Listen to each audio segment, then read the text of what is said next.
Good morning, everybody. Welcome. Thank you for coming out this morning in our less than sunny day. And thank you for coming for the Go Blue Kickoff event. I'm Katina Dole, and I am currently serving as the chair of the Greene County Child Abuse and Neglect Collaborative.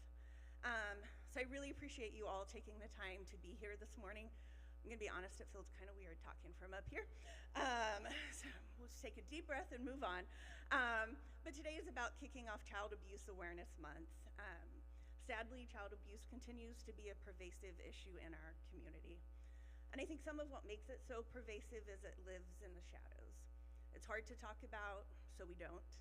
It's not as visible when we drive around our community as some of our other challenges, so it's easy to ignore it. But if we're honest, it really impacts every part of our community. And that's what makes this month so important. And that's why your presence here today is also so important.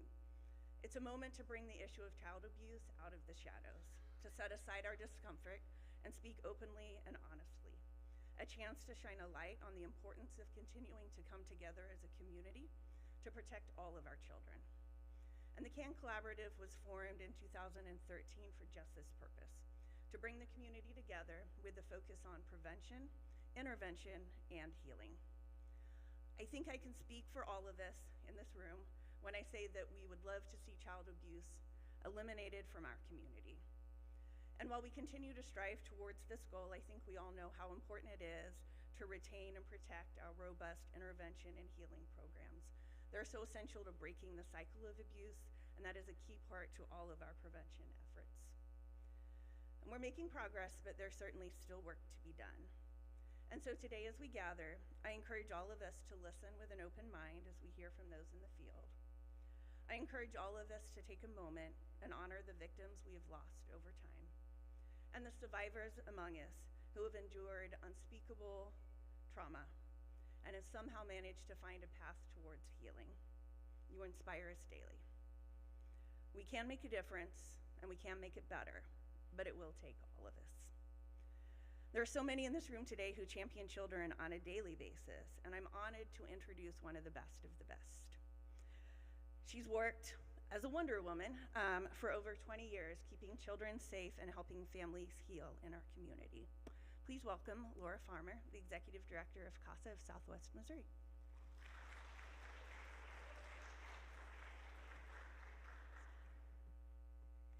Thank you so much, Kat. Whenever you started to introduce someone, I was like, she can't be talking about me.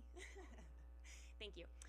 Good morning, everyone. As Kat said, my name is Laura Farmer. I'm the Executive Director at CASA of Southwest Missouri, and it's an honor to be here with you today. We have a wonderful turnout to kick off April, which is Child Abuse Prevention Month, or Child Abuse Awareness Month, whichever website you look at. But like Kat said, we want to shine a light on this issue because it is a serious issue in our community. Thank you again for your attendance. I hope that many of you took time to network this morning, but don't worry, if you haven't had an opportunity to connect with the various representatives here from the CAN Collaborative, you can stay after this event, continue to network, and learn how you can get involved to make a difference about this issue. Many of us in this room are wearing blue. That is the color for April in child abuse prevention. Blue isn't just a color, it's a symbol of hope, a symbol of awareness, a symbol of our unwavering commitment to the safety and well-being of every child in our community. Speaking of commitment, I want to take a moment to acknowledge the true heroes in this room, our incredible child welfare workers. You are the front line, the tireless advocates, the hands that reach out in a crisis. Day in and day out, you face challenges that most community members can barely imagine.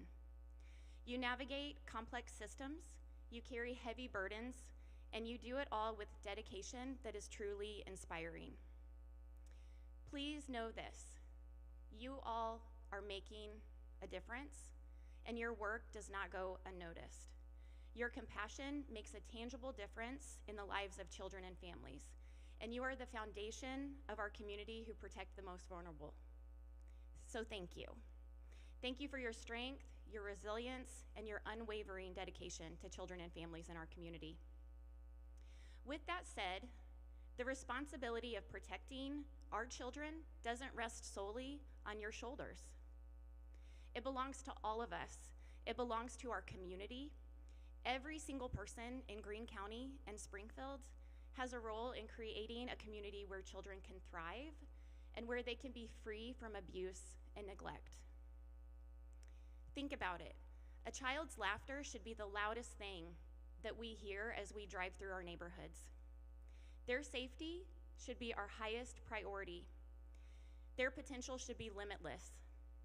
But unfortunately, for some children in our community, that's not the case. They are facing unimaginable challenges, and they need us to step up and protect them. They need us to listen to them, and they need us to take action. So in April, let's shine a light on this critical need for prevention, intervention, and ongoing support for children who may be experiencing child abuse and neglect. These children have often faced multiple traumatic experiences. They may have to enter foster care due to their circumstances, and they have uncertain futures ahead of them. But I think we can all agree that we want every child to have a safe, loving, and stable environment and community around them. So the question is, what can you do? Well, you can be the village. You can be the listening ear for a struggling parent. You can be the volunteer who offers a few hours a month to advocate for a child. You can open your home and offer foster care and respite to a child in need. You can provide support and meals to families providing foster care for children. You can be the donor who supports incredible organizations that are working tirelessly on the ground every day.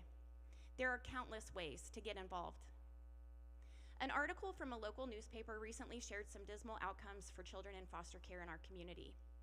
Most of us know that child abuse and neglect has been identified as a red flag issue in Springfield, Greene County for the past 20 years. Unfortunately, in Greene County, we continue to exceed the average number of children in foster care and have longer time spent in the foster care system for children as compared to the state average. We can't gather today without acknowledging some of the hardships that our community faces, and we need to acknowledge the work that still needs to be done to improve the safety and outcomes for our children. But as someone who has spent the last 2 decades working with children in foster care, I often try to take time to reflect on ways that we can improve our system. No doubt, our work is hard. What our children go through, it's not fair, and sometimes you just can't explain it or understand it. But please, do not be discouraged. Take a few seconds to look around this room. Our community is full of individuals who have compassion, kindness, and strength. We need to build on that. Let's make a commitment starting today to be more aware of what's happening around us in our community. Be involved, plug into agencies who are working to make a difference on behalf of children, and to be more supportive of our kids and of one another in the work that we do day in and day out. For me, the month of April is not just about raising awareness, it's about action. So let's work together to create a system and a community where every child can feel safe, valued, and loved.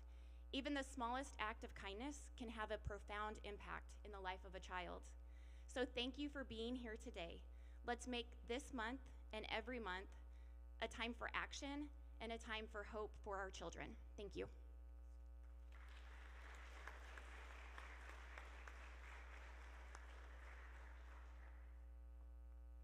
Thank you, Laura.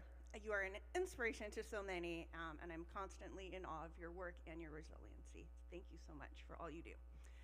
It's now my pleasure to introduce Mayor Ken McClure to read the proclamation declaring April as Child Abuse Awareness Month. The mayor has been a supporter of this event for many years, and we are so thankful for his support. We also wish you the best in your new endeavors as your service as mayor for our community comes to a close this year. Thank you.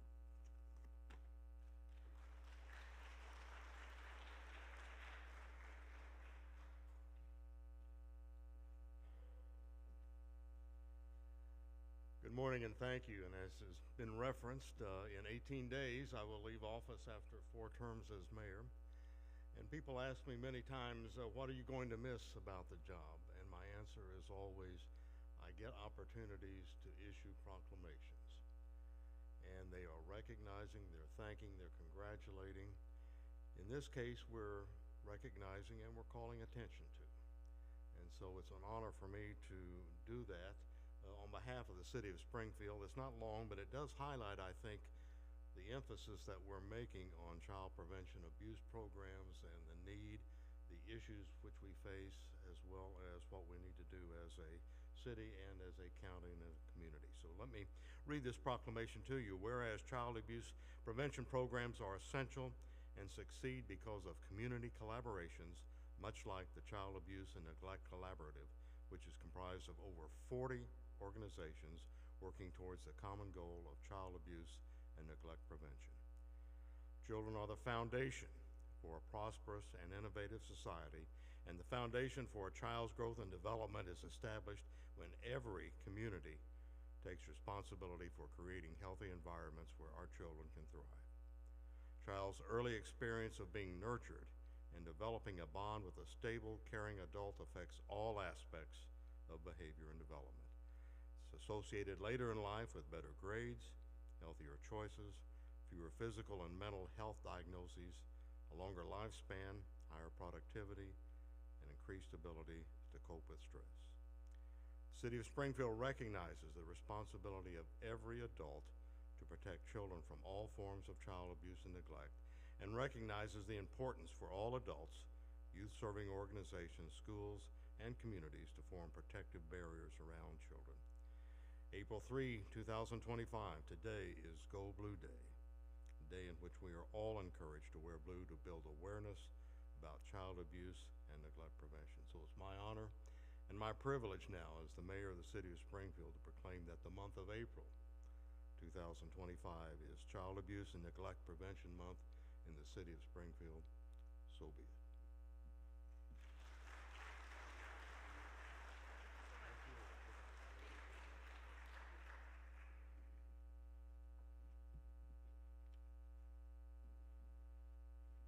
Thank you again, Mr. Mayor. We're so very appreciative for your time and your support. To move us into the next part of this morning's event, I'd like to welcome to the stage Greene County Prosecuting Attorney Dan Pattison. Dan led the CAN Collaborative for many years, and his work as a prosecutor continues to help those who harm children be held accountable and keeping our community just that little bit safer. Thanks, Dan.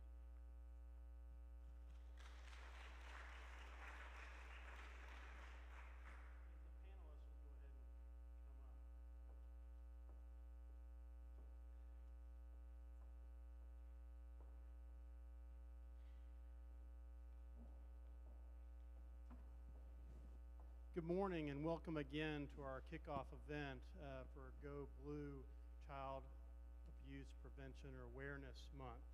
I'm so glad that all of you came out. You know, child abuse and neglect, as Kat was talking about earlier, remains an issue and has been a red flag in our community for over 20 years. And it's one of those things that you can't snuff out, but it's the continual fight and work of the professionals in a coordinated approach that is so important. And we're lucky today for our panel to have several of those professionals here today to share some things with us. So you've already met Kat Dull, who's the Executive Director of the Child Advocacy Center, the CAC, and a little more about her. Giving children an opportunity to speak their truth and find healing is an honor.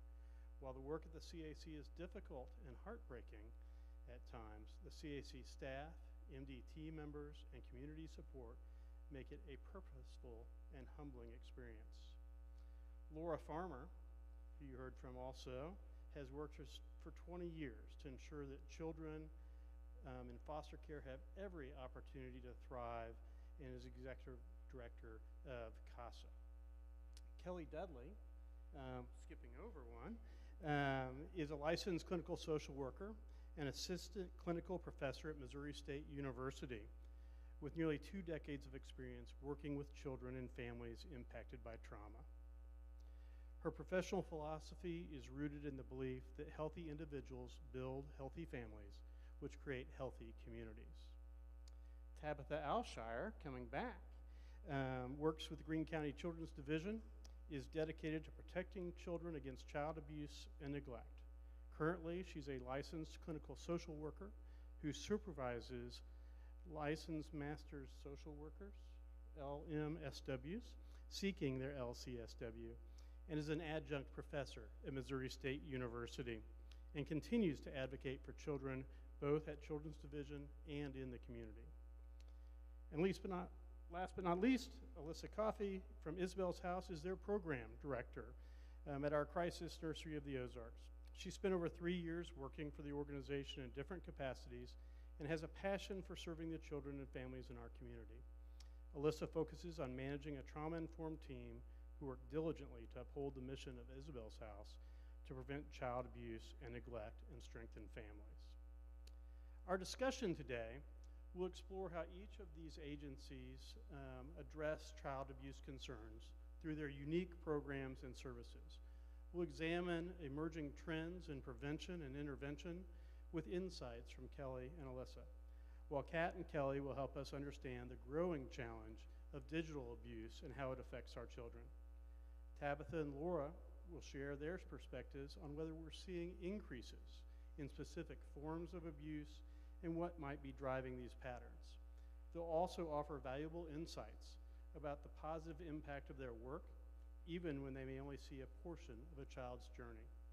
Finally, we'll conclude with a practical advice from all of our panelists on how our community can work together to keep our children safe. So we'll first begin with a question for all of our panelists. What are some of the ways each of your agencies are working to address the concerns of child abuse and neglect and needs of our community? Okay, thank you, Dan.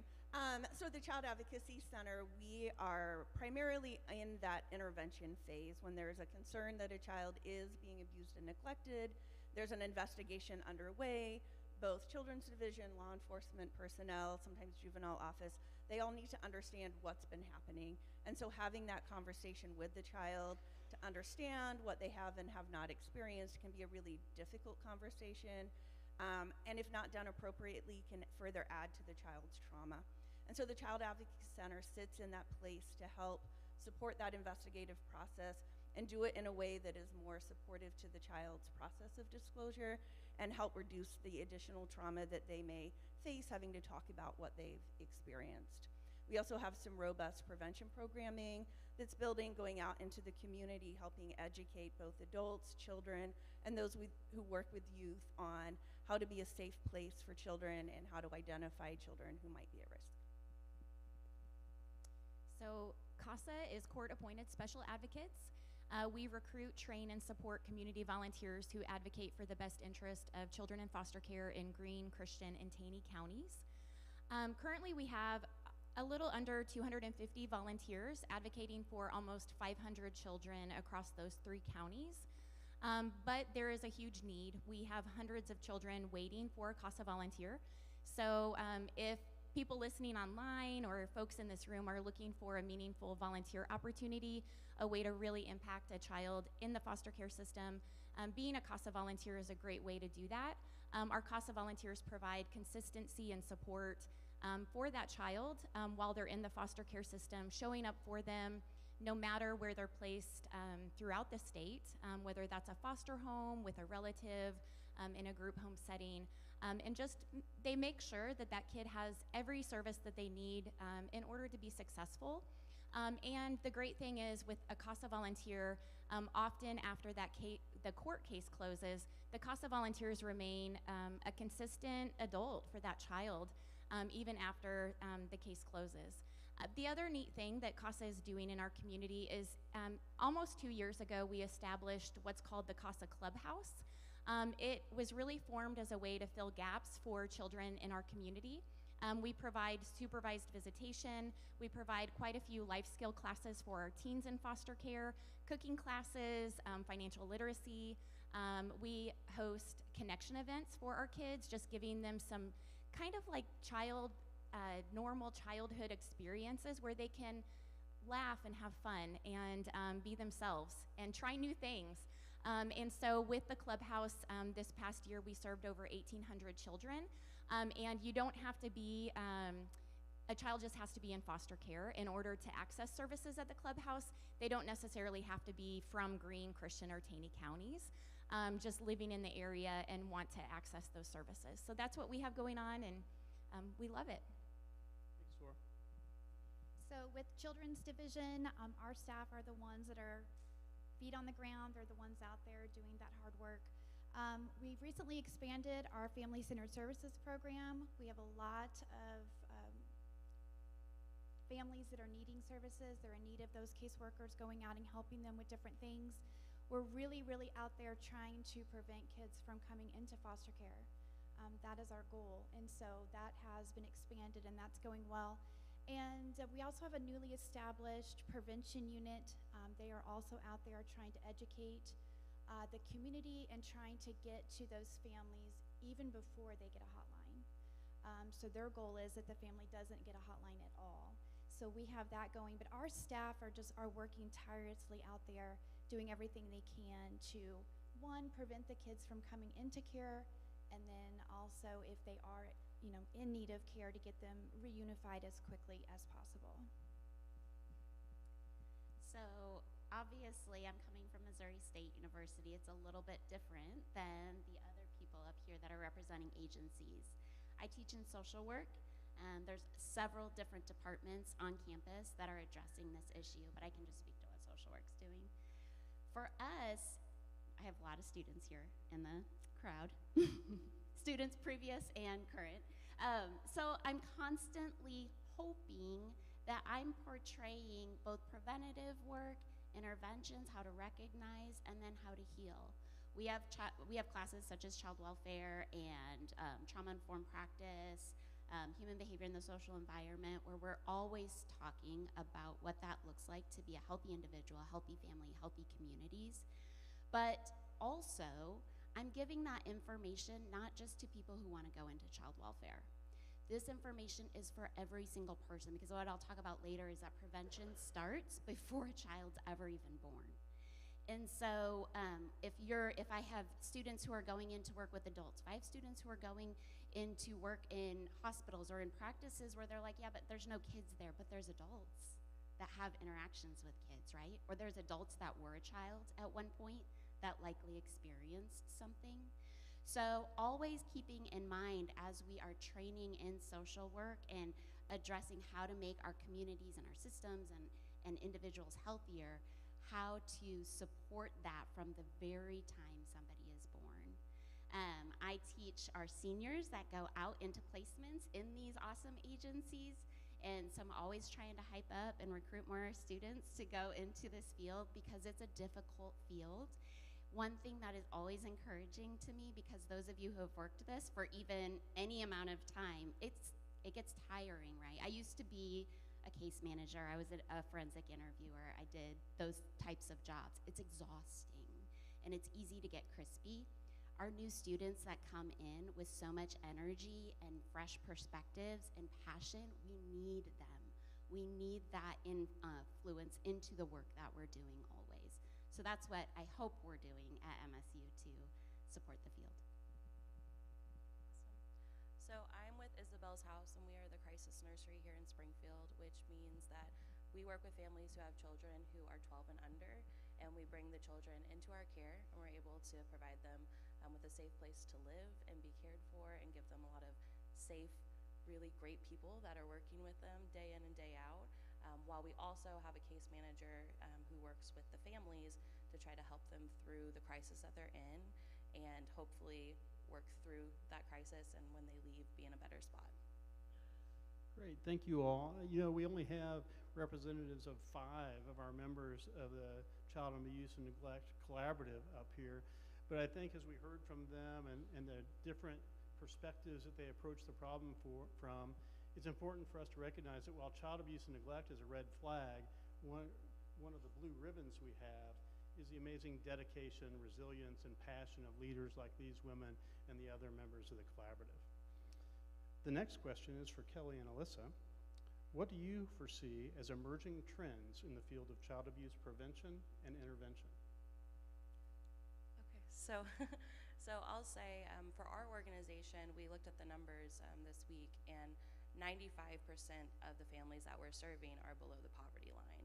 And we know in this field that poverty and neglect are not the same thing. Those are two separate issues, but we also know that without the right interventions and support, that poverty can very easily lead itself into neglect situations.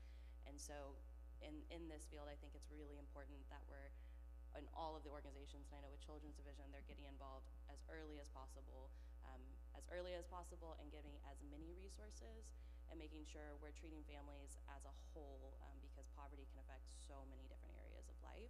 And so if we're able to give resources as a community, we're able to lift those families up and lift those children up. One of the other, I serve on the Child Advocacy Center board, and then I also serve on a state board for the Missouri Association for Infant and Early Childhood Mental Health. It's a mouthful. And so often we get people who are like, why are you thinking about infant health or mental health for infants? Like, that's really weird, right? Obviously you can't speak, but we all know that memories begin right away. And actually there's some science and studies that talk about memories or a felt sense even in utero. And so in infant and early childhood mental health, the primary intervention for a child or an infant to be healthy is the primary caregiver. So mom, dad, often, or whoever it is that is taking care of them. And when you're working to increase health there, you're looking at the relationship between primary caregiver and baby.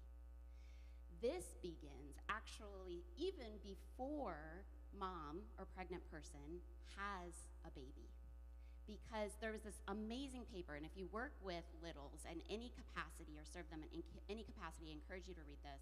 It's called Ghosts in the Nursery. It was written by Selma Freiberg, 70s or 80s, a while ago.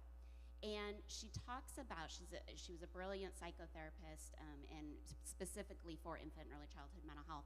She talks about when people become a parent, it often brings up previous trauma that they have never addressed.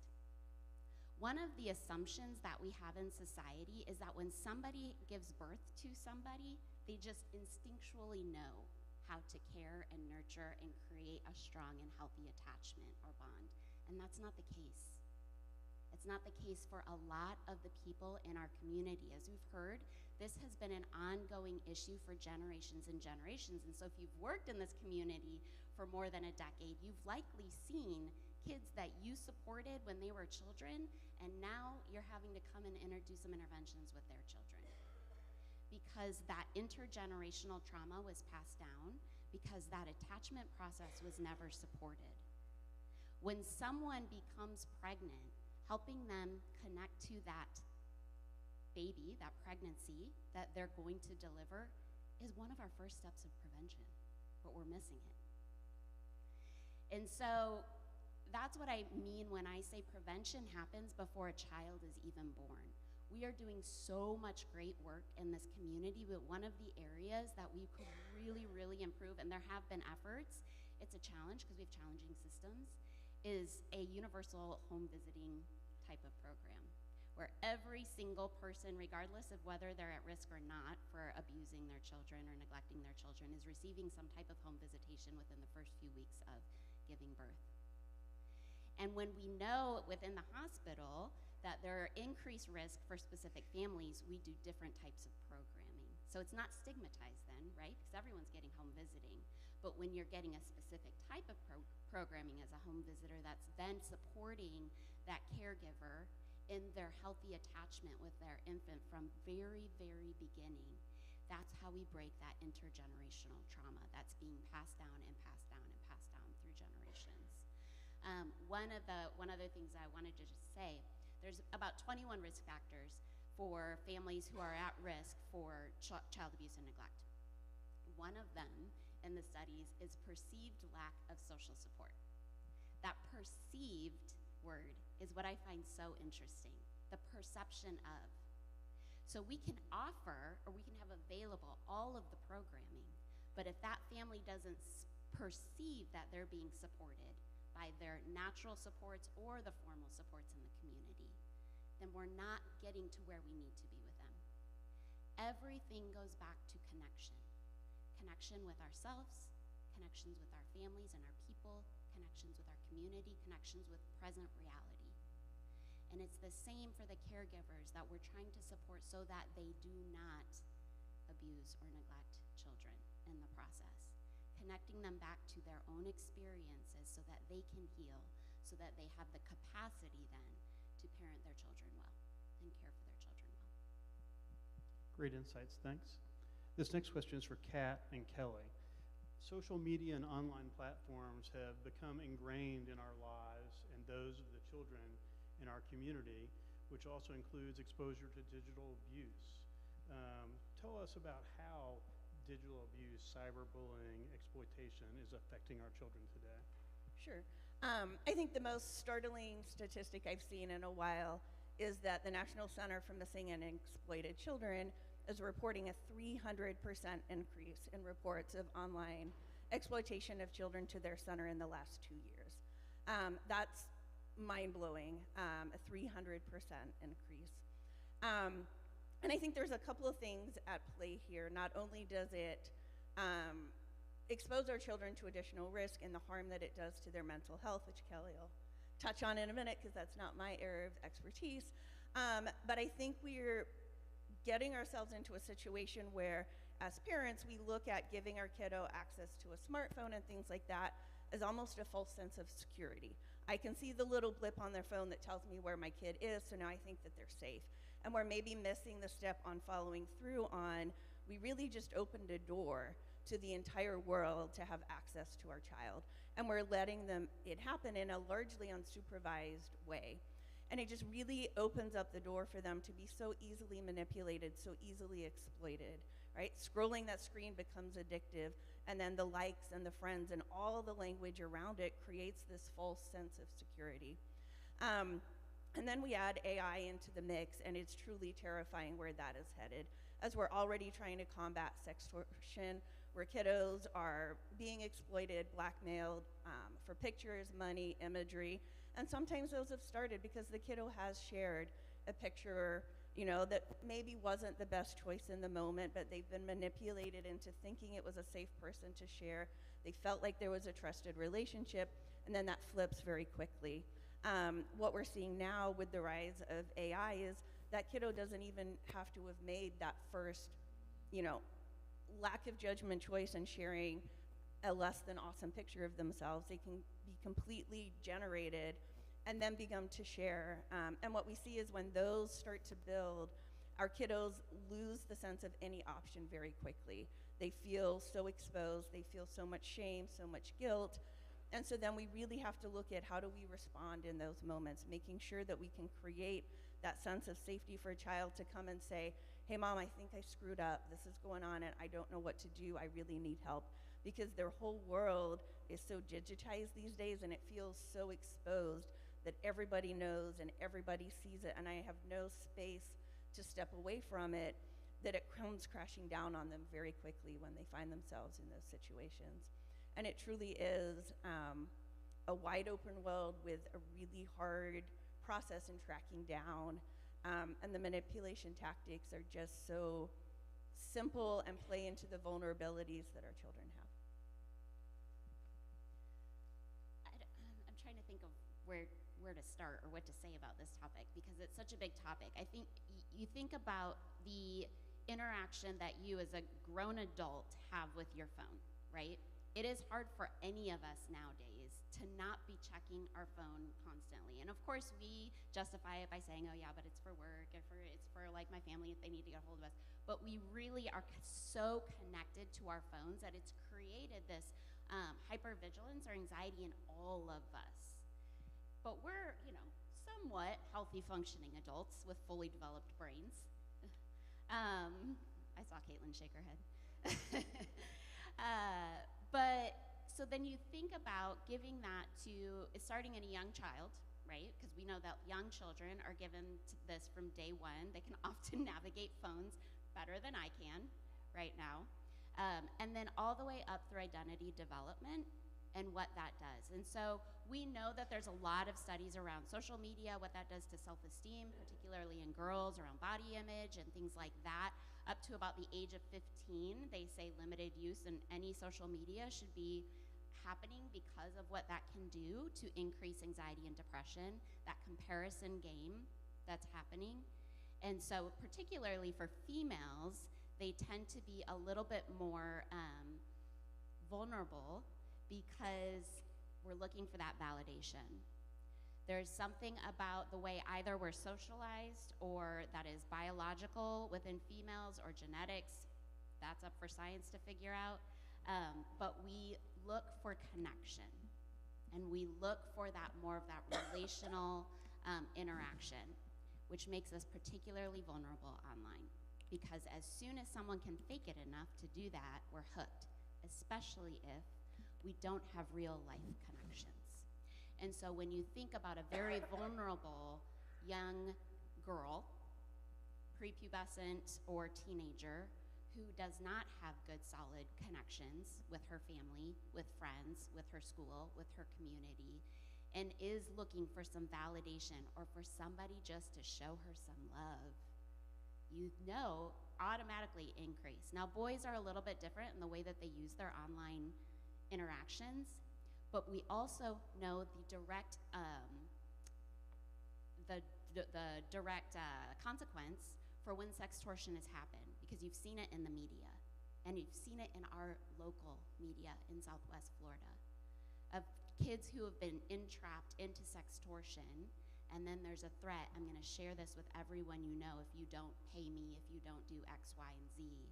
And so they feel so helpless and so scared, and boys, as soon as they decide to die by suicide, are more likely to complete that. And so increased risk of self-harm. And when we're looking at teenagers, we're working with not fully developed brains yet, right? So not until 26 is that frontal lobe completely developed, which is our executive functioning, our impulse control, our decision-making skills, our planning. And so sometimes kids and teenagers are just doing this, like they're just reacting in the moment. So now we've got a highly digitalized teenagerdom. We've got people who are looking for identity, people who are looking for connection, people who are looking for validation, who all start kind of like going at it with each other. And the thing is, this generation, now it's starting to shift. Most of the parents of this generation didn't grow up this way.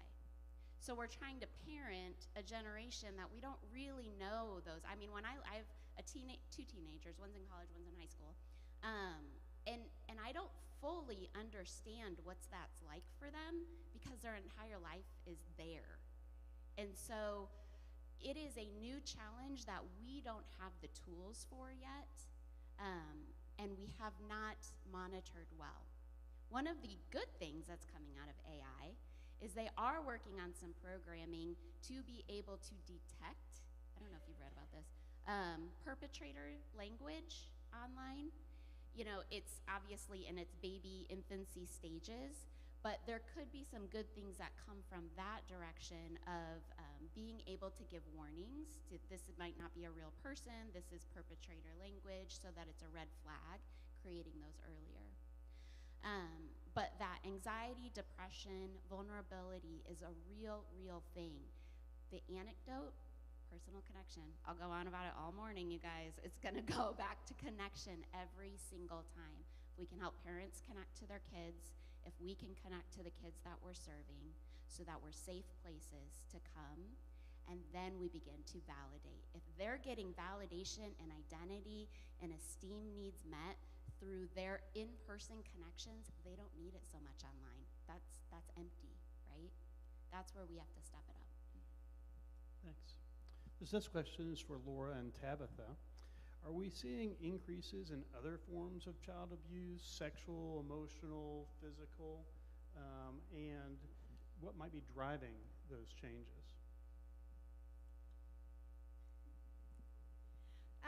You know, I don't know that we have an increase in one area. We've always had a very large population of neglect. We do see that abuse, but specifically in our area, it's a lot of neglect. And that can be a lot because of our poverty level. A lot of our families are living below poverty level. We have a lot of substance abuse, which then leads to those neglect, and a lot of untreated mental health. And maybe some of that substance abuse is them self-medicating with that. So neglect is a real problem in this area, and I feel like a lot of that we have resources for. We always could use more, but we have resources for. It's just getting them to the families and the families wanting to make those changes for that and helping them. I would echo what Tabitha said about the number one reason why children come into foster care in our community and in Southwest Missouri is neglect. And neglect can really look like a lot of different things. It can look like unsanitary living conditions. It can look like a lack of supervision for an age appropriate. It can look like domestic violence and substance abuse. And typically it encompasses a lot of issues all into one category. And so what we are seeing at CASA, at least with the children that we are serving, is I feel like more complex cases. So families where their children are entering foster care and there's not just, one pinpoint issue. There may be some poverty-related neglect things going on. There may be physical abuse present. Due to a lack of supervision, there may also be some child sexual abuse going on within that family unit. And so what we are finding is that it's a little bit more complex compared to, say, 20 years ago when I started as a case manager. Typically you were seeing, maybe one or two issues. Now we're seeing multiple issues that really need to be worked through. A lot of that can be those generational issues. We continue to see an increase in substance abuse use for our parents whose kids are entering foster care. So making sure that those resources are provided to those parents so that they can see what it looks like to parent sober, and really providing them with that guidance and encouragement and support to know that they can do it, that they can know how to connect with their child when they're sober. And that can be different. That can be difficult, I think, for parents to be vulnerable and to try new things, but it is really important. But then it's also important to provide that support to our kids in foster care, especially when we talk about some of those generational issues like substance abuse, because that prevention effort really does start for young children to understand those cycles of substance abuse, so that whenever they become adults or whenever they become teenagers, they're not turning to those type of coping strategies as well.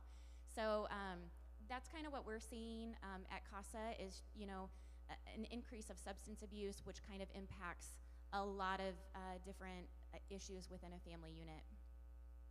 Thanks. This question's also for Tabitha and Laura. So in the helping field, while some of our work overlaps, often we only see part of a child's journey. For example, if I'm a mandated reporter, maybe I only know about the disclosure, right, and the report I make. So do you have any advice or stories that help us know that we're making a positive impact and a difference and build our resiliency? I'll go first. Okay, so at CASA, I did share a lot of our volunteers, they may work with a child for the 2 years that child is in the foster care system, but they typically build very close relationships with that kiddo that they're seeing at least twice a month.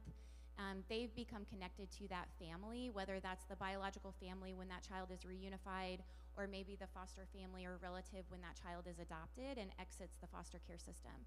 So oftentimes for our CASA volunteers, they're remaining in contact with that child, whether that child's in foster care or not. And so we do, at CASA, we hear a lot of stories of, here we are 20 years later, and now that CASA volunteer is attending that child's wedding or their graduation from high school. So we do get to see not just the journey while that child is in foster care, but sometimes that long-term, just that long-term connection, which is so vital and important. We want our families and our kids to feel connected to their community, and that's one of the beautiful things about CASA.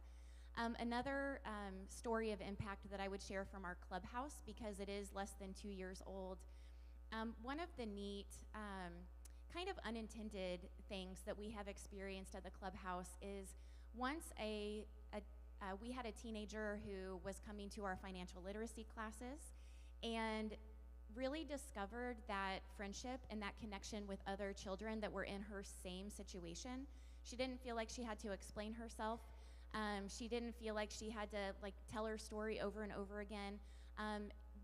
They kind of had that natural connection. They knew what each other were going through, which was really nice for her. And so she actually decided to come back and volunteer at some of our events for our younger children because she wanted to provide that connection and support for our little kids. And I just think that that's a beautiful testament to some of the work that is being done. I know there are numerous partners around the room that provide those opportunities for our youth, for our little kids to connect with one another. And I think just the fact that they want to come back, they want to give back to other kids that are in foster care, to let them know that they're not alone. I think that's a really beautiful testament to the work that is being done and those connections that are being built. Those connections are very healing. I would say, our staff are out there tirelessly working day in and day out, doing so many things. We have our investigators that are out there working those hotlines that are called in. We recently had an investigator who received a hotline regarding a teen girl, 16. She had ran away from home, different state, made it to Missouri. The only reason she ran away is because she was scared to tell her parents that she was pregnant. It was hotlined, and our staff member went out and, law enforcement signed a 33, which means that child came into foster care because the parents were out of state. And she worked really hard with this family, with the juvenile office, to make it work to where she was going to reunite that child with her parents that night. So she drove over 2 hours with that child to get her back to her family, and we let that 33, which is the paperwork, we let that expire. The juvenile office let that expire so that child wasn't stuck here in Missouri in foster care, because we don't need that child to be in foster care, right? This was a situation where we just needed to get them reunited and ease her fears a little bit and help them with that process. So that's a great success story for that department. We have our family-centered services, and they're out there working so hard to try to prevent these kids coming into foster care, helping these families to get help with substance abuse, go in and get their mental health treated, because it's a combination. It usually is mental health and substance abuse combined that makes things start to fall apart. And they are out there working with those families, helping to clean up those houses that are very unsanitary and inappropriate for children to be living in. But they're trying so hard to just get them from here to here. We just a little jump to make it suitable. And then we have our alternative care case managers. Once that child comes into care, they are working so hard. They are building those connections with those children. They're getting invited to the birthday parties and the graduations and all the things because they work so long with these families, and they're trying so hard to get them home quicker. We're really trying to get those kiddos home in that year mark and not have them in foster care for that 2 to 3 years. It's just too long. So that permanency is moving quicker. Some of our caseworkers are getting those calls later about, I want you to see my apartment. I want to see this. I want you to see that. Because they've made that connection and they are doing good.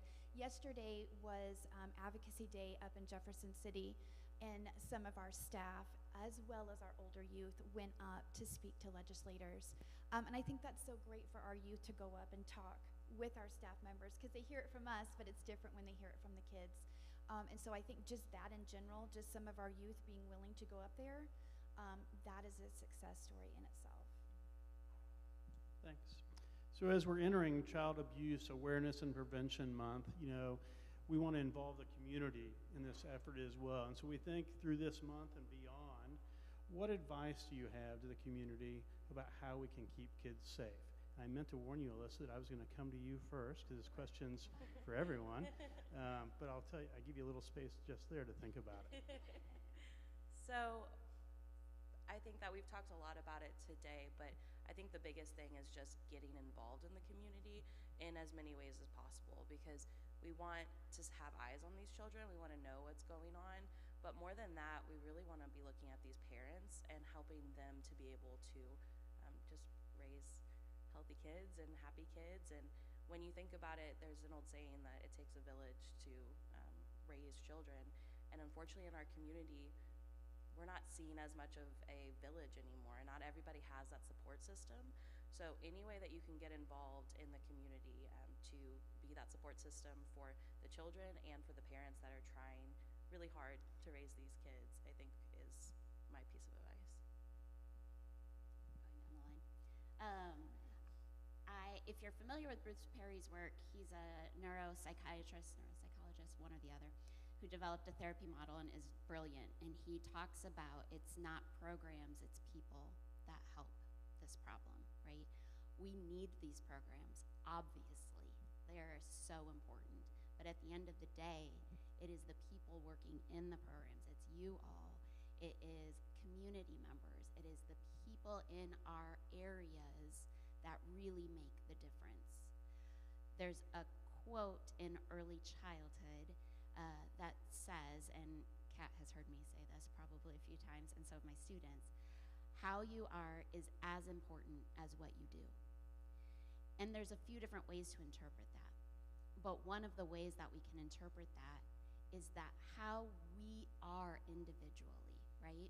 And I'm not gonna go on some self-care, go eat some chocolate cake and take a bubble bath kind of rant, but creating sustainable rhythms in our lives is important, because I know that I am about half of the mom or professor that I wanna be when I'm not sleeping well, when I'm super stressed, when I've created little margin in my life, when I'm living up here, right? My students can feel it, my kids can feel it, and nobody really wants to be around me as much. So when we're creating and coming into the space where we're doing our service, doing our work, when we come with our whole self that is in a good place, we can connect better, we can support better. I still see young children. I have a private practice as well, so I work with 5 and under and their families. I had an appointment last week that I knew was going to be a lot going into it, and I had a really busy day. I had the luxury that day of pushing the appointment back a half an hour so that I could calm, so I could make sure that I ate, so that I could show up fully for that family that I was about to go sit in there and not come in like a hot mess. We don't all have that luxury, right? Like I realize that there are crises and there are emergencies, but how you are as an individual is as important to the work you're doing as the actual work itself. So that's what I would encourage all of you with. I would say really support. You know, if you are unsure of how to, really get involved with maybe children or the families that are needing that, supporting the agencies that are supporting those families, supporting the staff that are out there working tirelessly, because a lot of times this work is not real appreciated. I know it's a big surprise, but it's those little things sometimes that make a difference. And so when our staff are out there with all of these agencies, we're not getting a lot of thank yous and things like that. So supporting them in the work that they do every single day, because it is very stressful, and I don't know the last time I had a bubble bath, so you just, those things you just don't make time for. So that would be, I think, really huge for a lot of our agencies. Yeah, I agree with you. I think one of the things that our community can do to keep kids safe is to fully listen to our children. I really think that's all I need to say about that. But I do. I think our kids will tell us. And if we're not listening or we're not in tune with what they're saying, or we brush off their comments, then they know that we're not a safe, trusted person to talk to. Or they will say in their minds, I tried to tell my teacher. I tried to tell my relative. I tried to tell this person, and they didn't listen. So staying attuned, picking up on those comments, and asking those questions, and then, taking that next step. There are a lot of resources around the room. There are a lot of community agencies that will help guide a person, an adult, in the right direction if they feel like a child has disclosed something to them and they don't know what to do about it, or they don't know what that next step is. But listening is the key. It's exactly what I was going to say. And it's not only listening, but no, it's great. You do a beautiful job. But also believing. And I think it's really important, and it's probably a little bit of preaching to the choir for the people who are in this room. But one of the big pieces we try to educate the community on when we're out in the field is when we're listening to kids, is understanding just how subtle that first part of their disclosure might be. It is not going to be blatantly obvious. They're not going to come and sit down and say, Kat, guess what? My uncle is doing X, Y, and Z to me, and give you all the gory details. It is likely to be as subtle as, hey, my Uncle Bob's kind of weird. And in that moment, that's where we need every adult to understand that maybe, just maybe in this moment, this kiddo is putting their toe into the water, and we really need to check how we respond in that moment. If our answer is, that's not a nice thing to say about Uncle Bob, it's not nice to call him weird, to Laura's point, we have already unintentionally communicated to that kiddo that we're going to defend Uncle Bob, that we're going to protect him, that maybe we're not the safe person you think you are. So we have to take a beat in that moment. And the best phrase I have ever learned from all of our forensic interviewers is this phrase: tell me more. Tell me more why you think Uncle Bob is weird. Because now we've left the door open. And the kiddo might say, because Uncle Bob picks his nose and it's really gross. You're right.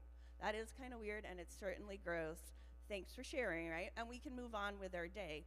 But if Uncle Bob is doing something else, we've left the door open. We've left that possibility for that kiddo to put that next toe into the water and take that next step towards disclosure. And that, I think, is the most powerful piece we can do as the adult community, is listen, but know that we have to listen really hard. Great, thank you all so much. That concludes our panel. Please join me in thanking our panelists for their work, dedication, and insight.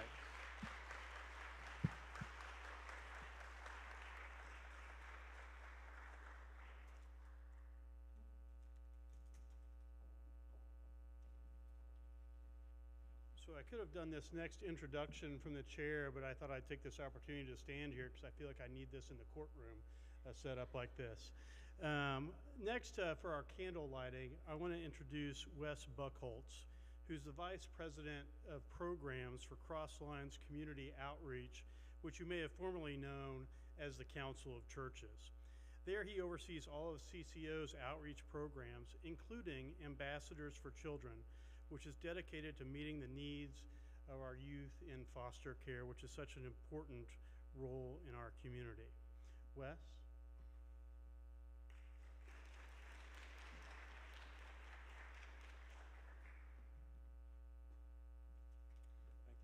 Appreciate it. It's an honor to be here today and for our organization to be part of the CAN Collaborative.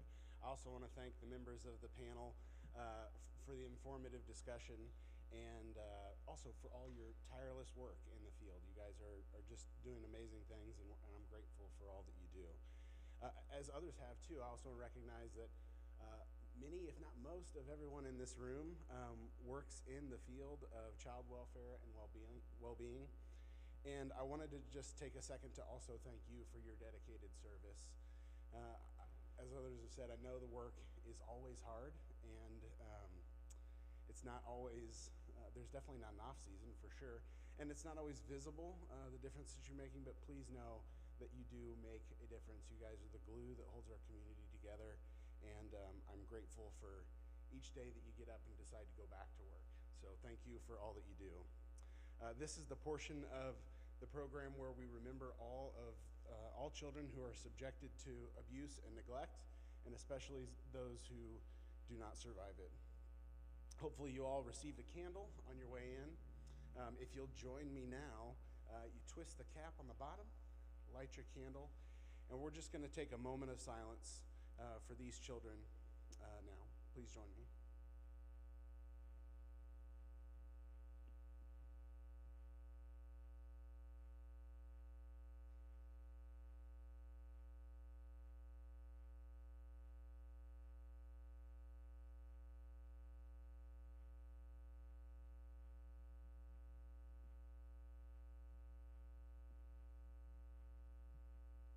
Thank you. Again, thank you all for everything you do. If we can be a resource to you in any way, not just the folks that you serve, but you personally, please don't hesitate to reach out to us at CCO. We are here to serve.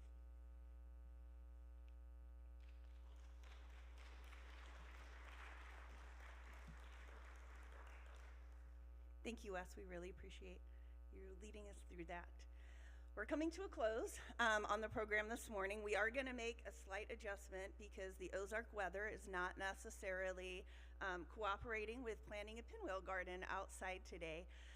So in just a minute, we're going to ask that you trade out your candle for a pinwheel. We're going to assemble all right up here on the stairs to take a picture, and also we're live streaming from up in the balcony. So it will also be an opportunity to share that signal. But one thing, in case for people who might not be aware why the pinwheel is a symbol of child abuse, and it was picked because it represents the bright, happy, and healthy childhoods that all children deserve in our community. And when we see them all to come together, planted in a garden, it also represents the effort that the members of our communities take to come together to help ensure child safety. And so before we do our pinwheel presentation, I do have a couple of thank yous just to round us out. Firstly, I want to thank the mayor for being here this morning and being able to share the proclamation with us. A big thank you to University Heights Baptist Church for allowing us to be here today and hosting us. Coffee was provided by Big Mamas for those who partake in that, and we thank them for their support. And I certainly want to thank all of our panelists and Dan for leading us through that. Wes, thank you as well. And last but not least, I would like to thank the Planning Committee and CPO staff members. If you can stand so we can thank you for your efforts in putting today together, that would be fantastic.